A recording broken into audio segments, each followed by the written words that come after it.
So that was a G major arpeggio that, as set out in ABRSM Grade 1.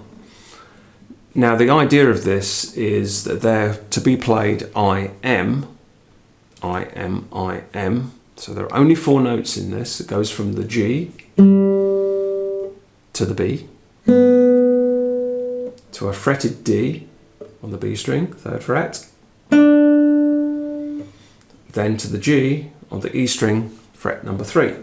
And that's where you get your IM.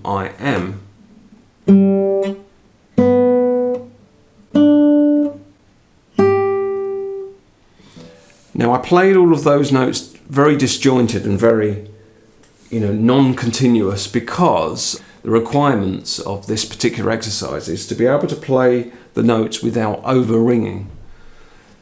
That is to say that you're not supposed to play them like this.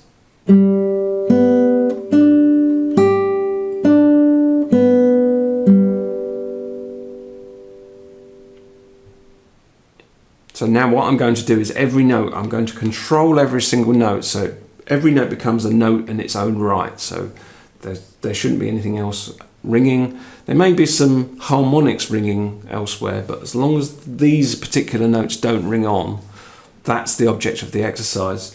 And what you're trying to do is you're trying to learn about controlling the notes. And this requires a whole new technique called dampening. Now, some people might be used to playing a note,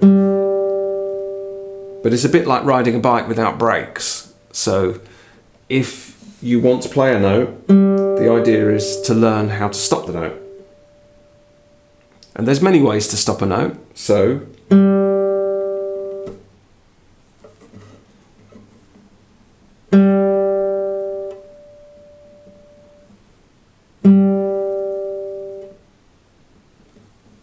which way you stop the note is up to you.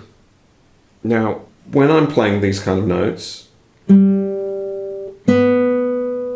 you can sometimes rest the finger on the string just to create a little bit of control.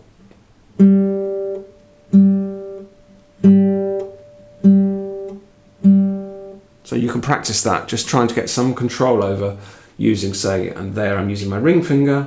You can perhaps practice this so you're using your middle finger. You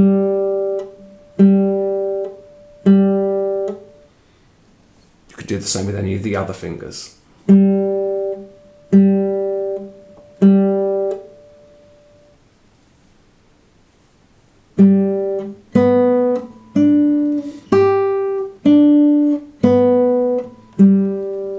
So now you can see when I'm playing this, I'm using a lot more of these dampening techniques. If I was to introduce the dampening technique with this hand,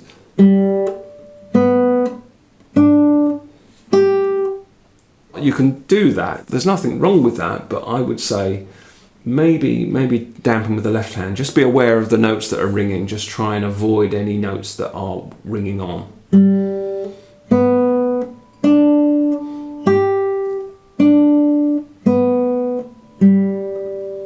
Now for me, the note that most obviously sets another string off is the D.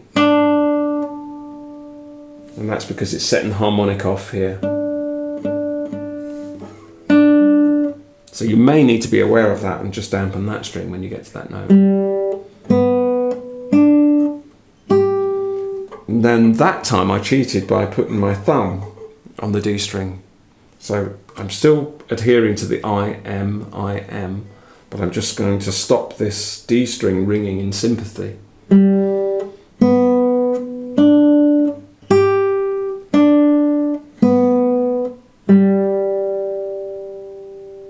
So that's a good way of controlling that harmonic. So Tirando, 3 strokes, IM.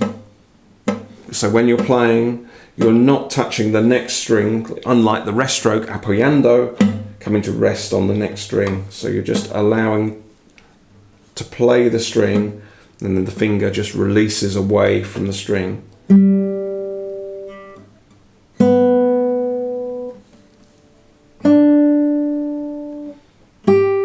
And so when you've plucked the string, what you're trying to do is you're just trying to change the angle so you're not going downwards, you're sort of almost playing the string and going upwards.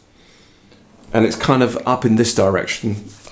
So if you imagine that when you're plucking, the finger goes along this line somewhere. If you draw an imaginary line. So what I'm doing personally, I'm sort of bending from this joint here.